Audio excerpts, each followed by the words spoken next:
What's going on, everybody? Welcome to another episode of Off the Couch Boxing. I'm your host, Reckless Rex Ruger. That's my quiet but never silent partner, the Alexis Arguello puppet.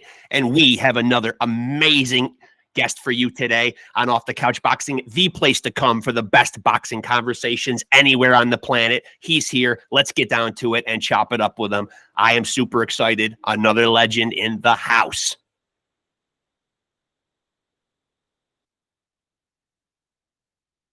Do I gotcha?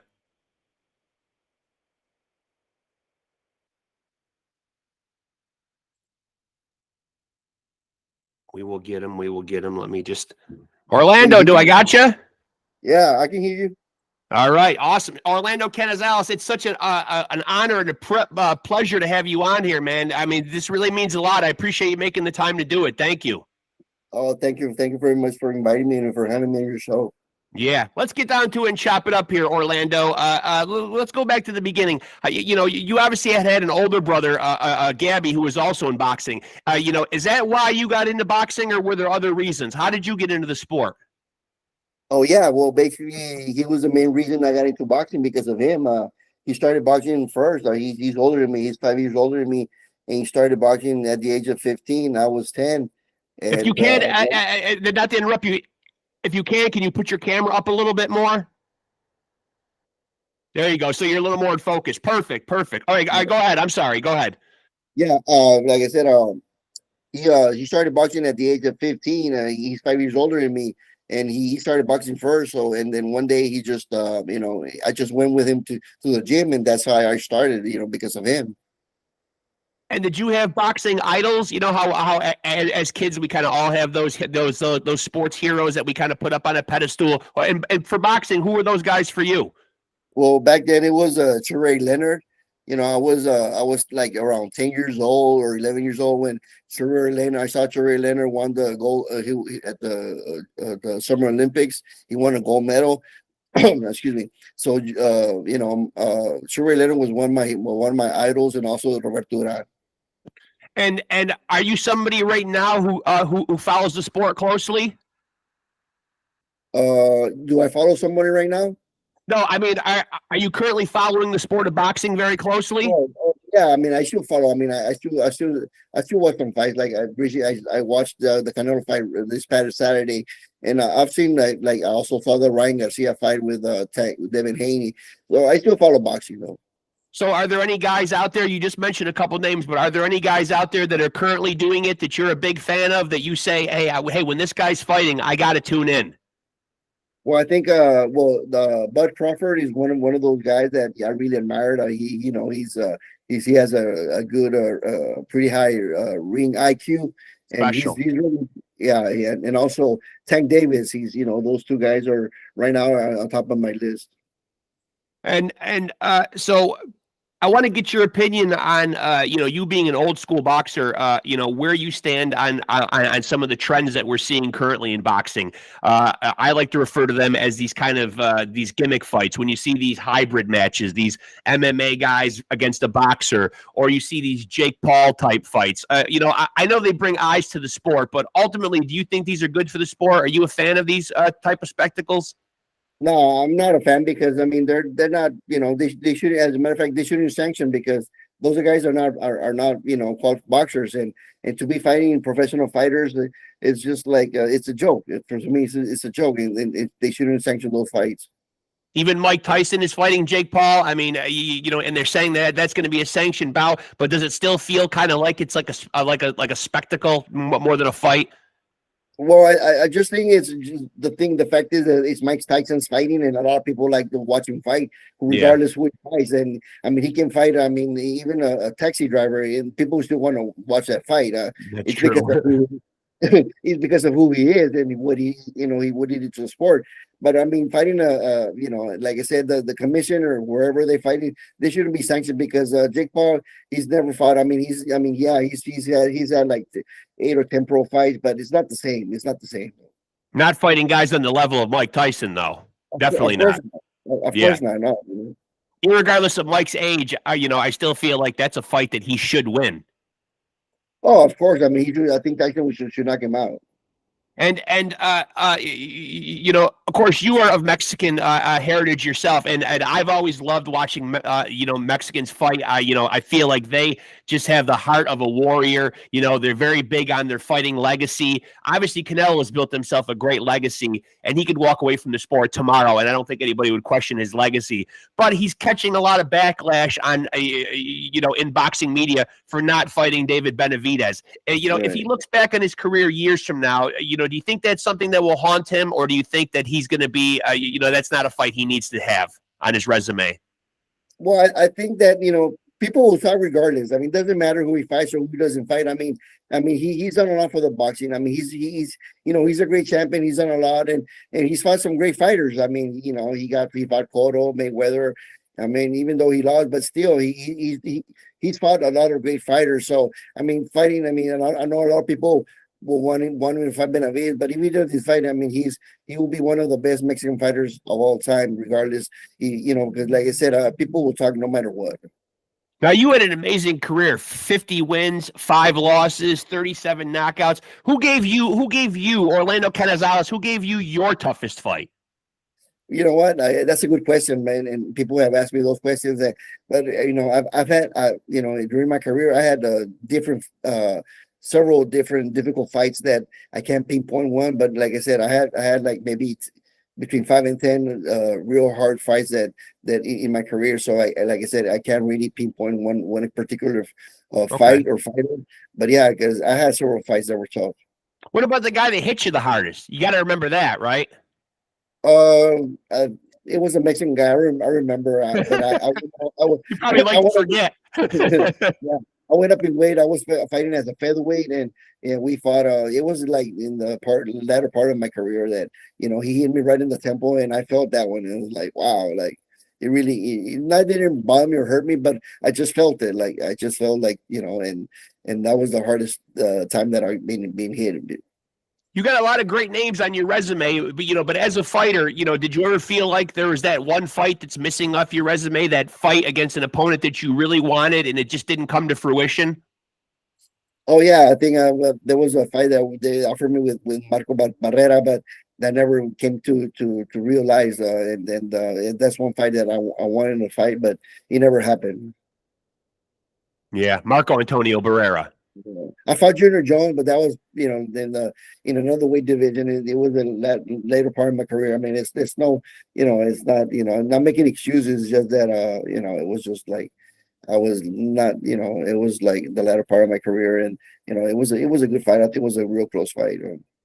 Obviously, Canelo right now, man, is still really raking in the pay-per-view dollars. Do you feel like right now that he's still the face of boxing? You get all these young lions out there, and they're all want to be the quote-unquote the face of boxing. I mean, kind of propelling boxing, forward. But for you, is it still Canelo? Well, I mean, right now for the Mexican heritage or Mexican culture, yeah, Canelo is the face of boxing. I mean, he's a undisputed super middleweight champion, and he's done a lot, and he's fought a lot of good fighters, and right now he's the face of boxing. Him and I guess Tank Davis, and also, I mean, there's several, but I think I would give it to Canelo. And do you think a fight with him and Bud Crawford, do you think that fight happens? I saw a lot on social media today that the Saudi Arabians really want to make that fight happen. And do you think that's a good fight? Well, I mean, it's a good fight for Canelo, because I think I mean, Crawford is moving up 2 weight classes, and I think that's too much weight. And besides, Crawford is a little bit older. I think he's like 35, something like that, and it's Yeah. not good. I don't think it's a good idea for him to move up. I mean, too much weight, because it will, instead of helping him, I think it can hurt him. Now, you talked about like you moved up to featherweight, but like obviously, I think a lot of people will remember your long title reign at bantamweight. Being somebody that fought at multiple weights, do you feel like you did your best work at any one particular weight? Well, it had to be at 118, because I defended my title 16 times. I was at 118 for 6, 7 years, and basically I was undefeated in that era for 6, 7 years. I never lost a fight. And the state of boxing now, it seems like it seems like big fights got made a lot easier back in the day. Like, what do you think it is that holds up these big fights being made? Obviously, I know a lot of it is contractual. It's money. Obviously, you didn't fight in an era where the internet was really, really huge, and there wasn't as much trash talking and banter going on, over the internet. Do you think that's kind of dampened things a little bit? These guys almost seem content sometimes to argue on the internet, but sometimes the big fights don't actually get made. Well, I mean, it has to do a lot with the social media, and also, with the organizations nowadays. They're willing to take chances, and it's about the money. It's about business. It's a business thing, and then it's, like I said, it's a business thing, and it's about money. Is there too many champions? Is there too many belts? Yeah, you have the interim, and then you have the I don't know, the WBA champion, and another, I mean, there's like 2 or 3 WBA champions in the same weight division. You have the interim, the mid, regular, yeah. I mean, yeah. champion. I mean, it seems like there could be like it seems like there could be 8 or 10 different guys walking around at one weight claiming to be the champion. Right. I mean, it's like back then there was only like, well, 2 and then 3. And it was IBF, WBO, and WBC, and then there was before the IBF, WBC, WBA, and then the WBO. But then that was just it. I mean, it wasn't not there's what, 3 or 4 sanction fees or sanction associations, but now it's just ridiculous. Now, you mentioned Ryan Garcia a couple of minutes ago in the interview. Obviously, he pulled off what seemed to be a huge upset a couple of weeks ago against Devin Haney. But, there was a lot of antics leading up to it where, he almost seemed like he was coming off the rails mentally. But obviously, it seemed like he was just kind of trolling everybody, and it was kind of a big ruse, But now it seems like it's popping out, that he may have tested positive for performance-enhancing drugs. What do you make of all this? Well, I mean, I don't know. Like I said, I can't say if he did or he didn't. Only he knows, and the commission knows. But if he did, well, it's up to him. I mean, like, a lot of times he can take some other vitamins that came out. It's really. I mean, we can all say this and that, but the honest, only he knows the truth. So, like I said, I can't really comment on something like that because I don't know the facts or the truth of the matter. Did the outcome of the fight surprise you? No. I know that he had, because I was telling my friends that they asked me who to win. Well, I think Ryan Garcia has a puncher chance, and sure did. I mean, he every time he hit him with a hook and right hand, he was a difference. I mean, he hurt him every time he hit him. So yeah, and I said, he had a puncher chance, so that was his advantage. What about the 4 names for Orlando Canizales? If you could put 4 names up there, your Mount Rushmore of boxing, who are the 4 greatest to you? Besides me? Besides you, of course. Yeah. Obviously, we'll save a 5th spot for you, of course. But yeah. Well, I've never really seen the fighters from the 60s and 50s, like Jake LaMotta and Sheree Robinson. Right. So I can't really say that, but in my era, or when I was growing up in the 70s, it was Muhammad Ali, Sugar Leonard, Roberto Duran, and Maurice Ashford. Wow, and you made that pretty easy right there too. You just rattled them right off. A lot of guys I have on here that I asked that really have to think about it, and really struggle to come up with 4 names. You seem very definitive on that. But if there's one guy that kind of is like the beacon above all those, though, really the GOAT. Obviously we hear people talk about the GOAT in all the sports, but ultimately you just named 4 great fighters. But who's the GOAT overall for you? The greatest boxer of all time? Man, it's hard to say that because, like I said, it's a toss up between Sugar Leonard and Duran, because Duran can do. I mean, he could roll with the punches, and it's not easy to do that. And he roll with the punches, come back, and I mean, Duran was like just an amazing fighter, And I want to take a sharp left-hand turn here because you are of Mexican heritage. The best Mexican go-to food. The food? Yeah, for you, your favorite Mexican dish. If you were going to Oh, point me to a Mexican dish and you were going to say this is the one, if you're not going to ever try another Mexican dish again, yeah. and you're only going to try one, this is the one to have. Beef fajitas with enchiladas. You didn't think about that at all either. You seem to have Oh, the. And that's now my all you've favorite. done is made me hungry, Orlando. So thank you for that. I really appreciate that. That's Yeah, always nice. that's my favorite dish. And do you still have any part in the sport as far as like have you continued in boxing, or have you completely cut ties with boxing? No, no, not at all. As a matter of fact, I work for the city, and they build a gym, boxing gym with like a rec center boxing gym, named Okay. after my brother, named after us. And I run it. I'm the supervisor there. I'm the supervisor of the gym, Gonzalez boxing gym here in Laredo, and I run it. And so I'm still involved with training kids, people, adults, and whoever wants to learn the sport of boxing. So I'm still involved in the sport of boxing. And what is the turnout like at the gym? Are kids finding their way to boxing gyms here in 2024? Yeah, well, like I said, I have kids, I have adults, and I have kids and adults, and I have average between 20 and 30 total a day. So we're a small town. It's not that big of a small town. We're like 200,000. And we have like maybe like 10 or 12 boxing gyms here in Laredo. So, and And I'm one besides, of them. and besides being involved with the gym, how has life after boxing, been for you? How do you keep yourself busy these days? Other than you mentioned the gym. Yeah. Well, I still work out. I train. After work, I rest and I go run and hit the gyms, and I still keep active. I still train and work out just to stay in shape and decent shape. And like I said, I keep myself busy. But no Orlando Canizales comebacks. No, of course not. No, no. I'm 58. I'm 58. I'm too old for that. Hey, listen, in this day and age, I'll tell you what, man. I mean, I've got to the point where I expect the unexpected. I mean, when you see some of these Yeah. guys coming back, I would have never thought here, with me being 51 years old, that I would ever see Mike Tyson stepping into a ring again in my lifetime. Yeah, well, that's true. But yeah, but I guess he's taking care. Yeah, he has taking care of himself real good, and he looks real good. I've seen him train, and he's in good condition and everything. But like I said, I still work out and train and try to keep busy and try to lose weight and just like I said, stay active.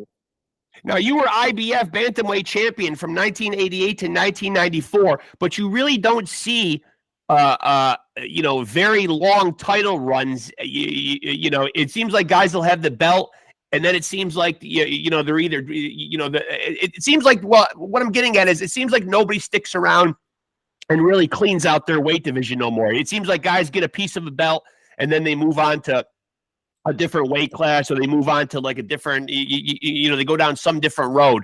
Yeah. Where do you think that changed? Somewhere along the line, it seemed like guys just didn't become interested in cleaning out and dominating their division anymore. Well, it's hard to say. That's I guess it's to each individual. But because of me, I didn't want to, I wanted to break record. I wanted to break the record for most defenses. That's why I stayed. I think I could have gone up to 122, earlier in my career and win that title. But like I said, I decided to stay at 118 and break the Manuel Ortiz record at 15 title defenses. So that's why I stay there. But I guess like that question is, I guess every fighter is I guess it varies to each individual, things different, and I guess they just want to move up to different weight classes. Now, you were known as such an amazing boxer, and you had such an amazing skill set. When you look back on your career, what do you feel like your best attributes as a boxer were? Well, like I was blessed and gifted. Like I said, I know my talent. I was like you can say I was a master. I could, I had great reflexes, and I was fast with reflexes, and I had great footwork. And it was for me. It was easy. It came out easy. It was a natural thing for me, and I attribute that, I guess, like I said, natural ability. Now, I certainly don't want to start any family feuds here, Orlando, but given the fact that you do have a brother that boxes, if Orlando and Gabby are in the ring, how does that play out in your prime? Yeah, well, we thought a lot of people told us, had mentioned that we ever fight, we fight again, we would fight each other, but nah, we would never do that. What But I about think, sparring and stuff? Like you guys must have sparred and like messed oh around in the yeah, gym. of course, we sparred like over 1,000 rounds every day. We spar. We like I said, throughout our careers, we spar over 1,000 rounds. We spar almost every day, and we help each other out. I mean, yeah, we spar a lot. Is it hard to punch your own brother? Or maybe some days it probably feels good, huh? Well, I mean, it was. I didn't see it that way. When you get in the ring, you're practicing. You don't see it as your brother. You just, you're trying to good work out, and you try to help him out, and he helps you out, and you don't see it as your brother. You just see it that, yeah, to get a good workout. Now, do you think too much is made about sparring? Because we're starting to hear a lot of guys now, who end up fighting each other, but somewhere along the line before they make the fight, they've sparred against each other, and now it seems like sparring is really being brought up a lot. Well, I did this to you in sparring. I did that to you. There's a video of me doing this. There's a video of me doing that. Uh, is sparring different than an actual fight, and should a sparring session really be considered a big deal?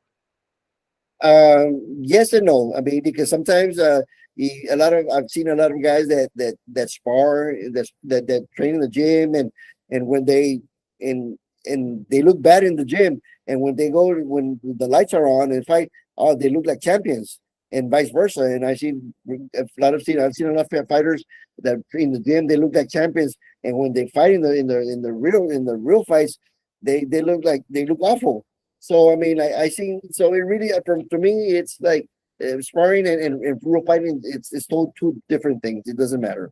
Yeah, yeah. Seems Yeah. like there are like a lot of guys like I happen to be watching social media earlier on my lunch break at work, and apparently there was a big dispute between Tank Davis is about to fight Frank Martin, and Yeah. apparently some shit went down when they were sparring, and they're arguing about who got the better of who, and it seemed like they were making an awfully big deal about sparring. Yeah, I mean, are guys really going at each other that hard in sparring, and is it just a natural propensity when you're sparring somebody where it actually kind of just morphs into an actual fight? Yeah. Well, I mean, you get an idea, more or less, of when you spar, but then again, you get in the ring, you can fight a different style, because your opponent, and they know each other, and you can always change your style of fighting. And a lot of times, like I said, sometimes fighters can change their style of fighting. So you never know. I mean, maybe, like I said, you might have the power, and feel the power of what they have, or how they fight, or something, or their openings, or their flaws, or whatever. But then again, like I said, one thing is sparring, and one thing is real fighting. It's totally different. Now, I had Tim Witherspoon on here a couple of weeks ago, and he seemed to be of the opinion, and I'm curious to see where you stand on this. The former heavyweight champion of the world, Tim Witherspoon, he seems to think that a lot of today's fighters, are really lacking in a lot of the basic fundamentals. Is that a fair assessment? Yeah, I think, yeah, it is. A lot of fighters, yeah. But I think in every era there's fighters like that they lack defense or offense, and there's always like gifted fighters like Terence Crawford, and Tank Davis. Those are gifted, talent fighters that they have everything. So it all depends, but the majority of fighters, yeah, they're lacking defense and offense, and it is true. Now, 2024 has been a great year so far for boxing. Have there been any fights that were particularly entertaining to you? And are there any that are coming up the rest of the year that you've got circled on the calendar that you're really looking forward to? I myself was looking forward to Beater Biev and Bivol, which is now not going to happen. But Yeah, well, I know that was going to be a good fight, but I think it happens for something. Everything happens for a reason. yeah, But the last year, the fight that I was really, I thought it was going to be a good one, is the Spence and Crawford fight, and Crawford just dominated that fight with Spence, Earl Spence. he just, he just dominated. And also the Danny Ryan Garcia, everybody expected for Danny to win, and he got it. Ryan Garcia shocked the world. And also the Mongia, I didn't expect he was going to give him a good fight, but it was a good fight. I mean, I mean, I know he started real good the first 3 rounds, and then after that, he went the off. But I mean, he still was there standing and gave him a good fight. And I don't know. I mean, there's some good fights out there. I don't know I don't know what's his name. Terrence Crawford's moving up in weight, and we'll see who he fights next, and then David Benavides also, and then Canelo's next fight. I mean, we'll see who. I mean, there's some good fights also.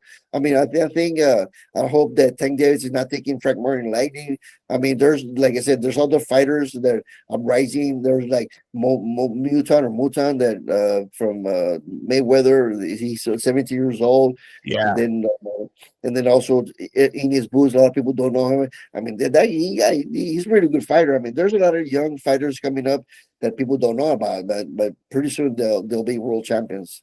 Now, what about our big, for the first time, and I think in quite a while, I don't know the exact date, but we're going to actually see an undisputed heavyweight fight in a couple weeks between Fury and Usyk. How do you see that fight playing out?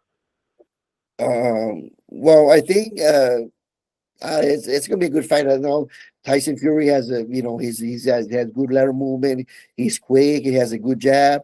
I don't know, but I think sometimes he slaps, and then but I think the other guy, he can, put pressure on him. I think he'll be able to beat Tyson Fury. Probably knock him out too.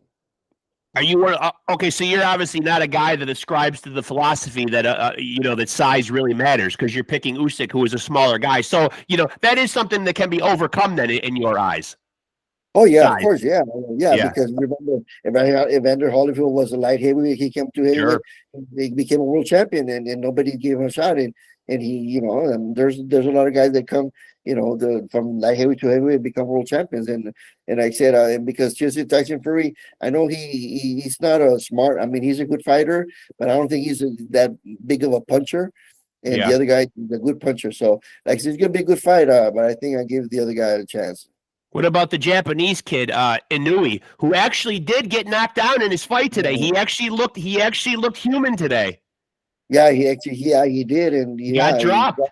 he got dropped with just a left hook or a straight left or whatever it was. He got dropped, yeah. But I mean, it was surprisingly. I thought but yeah, he knows now. Everybody knows that he can get beat, or I mean, or dropped or something. But still, I mean, he's a great fighter. He's a good puncher, and I mean, he's a great fighter. He's a tough guy. He's on top of a lot of people's pound for pound list. Do you agree with the assessment, or like when you see him get dropped by a punch like that, does that kind of punch some holes in the myth, so to speak? Does that make him look beatable? Does that diminish? Obviously he came back to win the fight in fantastic form. He put his opponent Luis Nery down 3 times before he finished him off. But do you believe he's pound for pound the best? I mean, I know there's a back and forth with people saying him or Terrence Crawford. Mhm. Well, for me, the pound for pound, I take different variations or different styles of fighting. Not only punching, but the reflexes and what do you call it? The counter punching ability and stuff like that.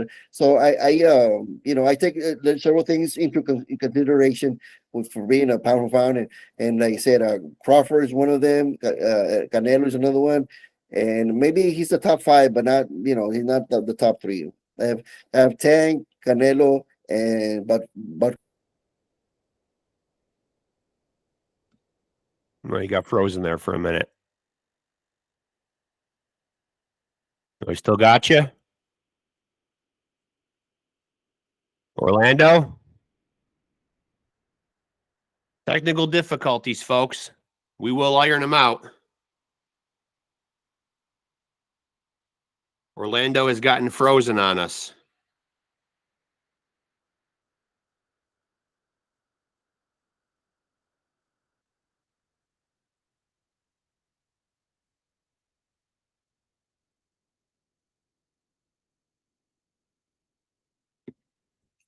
We will get it rectified, though, folks.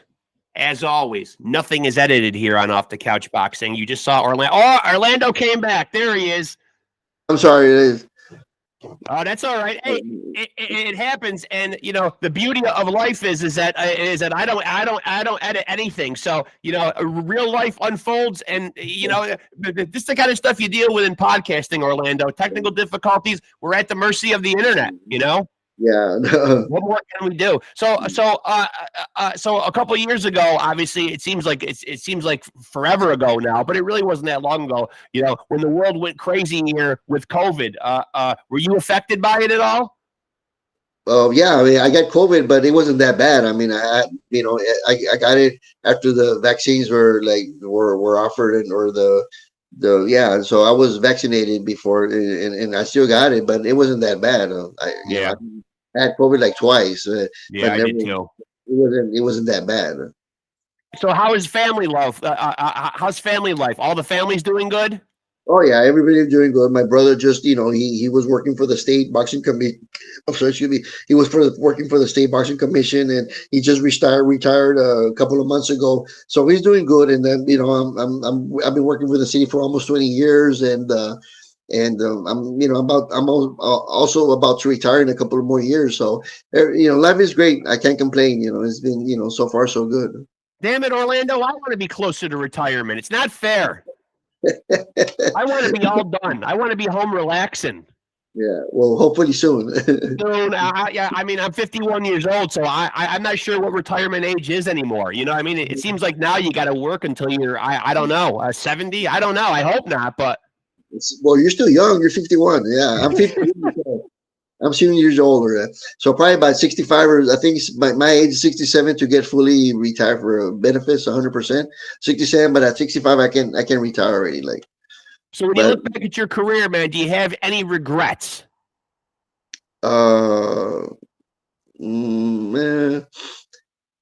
Just one that basket fight, with pro basket fight, the one that I lost when I moved up in weight to challenge for WBA.